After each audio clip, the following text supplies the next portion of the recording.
You've heard of tricksters like Loki. You've met the clever fox in folklore. But long before them, in the warm winds of West Africa, across the Gold Coast and into the Caribbean, there was Anansi, a spider, a man, a woman, a god, and the original trickster. Anansi is not just a myth, it's a symbol, a legacy, and in many ways it is really a hero. Today we're diving into the tangled web of stories spun by this legendary figure, Anansi the Spider, the god of stories, the master of wit, and the cultural icon who made his way from Africa to the Americas, weaving wisdom, humor, and rebellion wherever he went.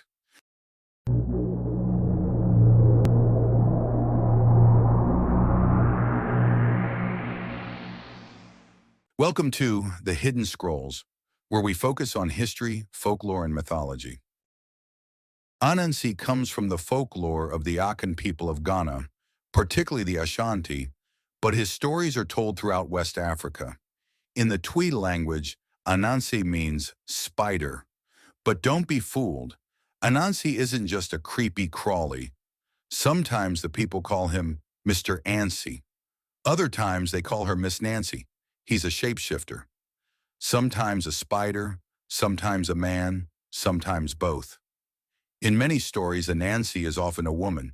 He can climb walls, talk to animals, trick the gods, and quite often make a mess. But here's the twist. Anansi isn't your average god or superhero. He's not always noble. He lies, he cheats, he steals, but he does it all with charm and cunning, and somehow we root for him anyway. Think of him as the mythological version of a con artist who, instead of stealing your money, teaches you a lesson. Let's start with the origin story, because if Anansi is the god of stories, we have to ask, how did he get them? Long ago, the sky god, Nyame, owned all the world's stories. People on Earth live without tales, songs, or fables. Only Nyame had them, and he didn't share. But Anansi wanted those stories for himself and for the people. So he climbed the tallest tree and asked Nyame what it would take to buy the stories. Nyame laughed. You, a little spider? You can't afford them. But fine, I'll give them to you, if you can catch and deliver to me the three most dangerous creatures in the world: Onini the python, Osebo the leopard, and Mobro the hornets. Everyone thought this was a death sentence, but Anansi just nodded. Deal. First, Anansi went to Onini, the giant python. He tricked Onini into proving his length by lying along a stick, then quickly tied him up. Next, the leopard Osebo. Anansi dug a hole, caught the leopard in it, and convinced him to tie his own tail to a tree. Then snapped the trap shut. Finally, the hornets. Anansi filled a gourd with water and splashed it on them during a storm. He shouted, "Quick! Get in this dry gourd before the rain drowns you." They did, and he corked it shut. Anansi returned to Nyame with all three. The sky god was so impressed that he gave Anansi the stories, and from then on, tales told in the oral tradition were called Anansesum, the stories of Anansi. And that, friends, is how one spider outwitted the heavens. So why is Anansi such a beloved figure, especially in African and Caribbean cultures? Because Anansi represents something powerful: intelligence over strength. He's not the strongest, he's not the richest, but he wins through creativity, through cunning, through wit.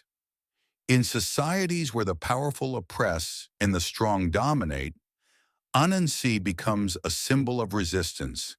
His stories cross the Atlantic with enslaved Africans during the transatlantic slave trade. On the plantations of the Caribbean, in Jamaica, Suriname, and the American South, Anansi's tales became a quiet rebellion. He taught enslaved people that cleverness could challenge authority. In Jamaica, he evolved into Brer Anansi, or merged into characters like Brer Rabbit in the American South. In Suriname, he became Kompananzi. His name changed, his form changed, but his spirit, that of the trickster who liberates through laughter, never faded. Let's not romanticize him too much, though. Anansi isn't always the good guy. In some tales, he's downright selfish, hoarding wisdom, tricking his own wife, or cheating animals just for fun. One story tells how he tried to steal all the world's wisdom in a pot and climb a tree to hide it. But the pot was too heavy and he dropped it. The wisdom scattered everywhere, meaning everyone got a little piece. It's funny, it's ironic, and it teaches something deep. Knowledge doesn't belong to one person. Another tale tells how Anansi tried to eat all the food at a feast, using his spider legs to tie webs to multiple pots. But in the end, he got pulled in all directions and ended up with nothing. Moral of the story? Greed will stretch you too thin. So why does Anansi still matter today? Because storytelling matters. Anansi's tales were, and still are, a way of preserving culture, passing on morals, and laughing through pain. Today you'll find Anansi in children's books, African festivals, university courses, and even modern media.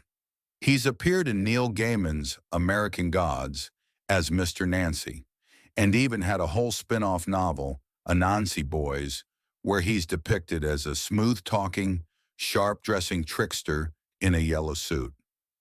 Anansi lives on because his stories adapt.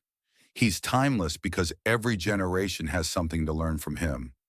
Whether it's a lesson about brains over brawn or how stories shape the soul, Anansi reminds us that the most powerful tool we have is our voice.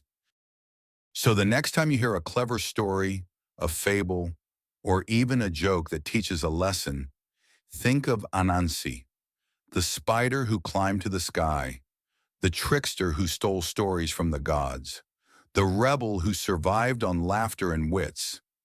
In a world full of giants, monsters, and tyrants, Anansi teaches us how to survive and smile while doing it. Thanks for watching. If you enjoyed this dive into African mythology, give it a thumbs up, subscribe for more stories from around the world, and tell us in the comments. What's your favorite trickster tale? Until next time, keep your web strong and your stories stronger.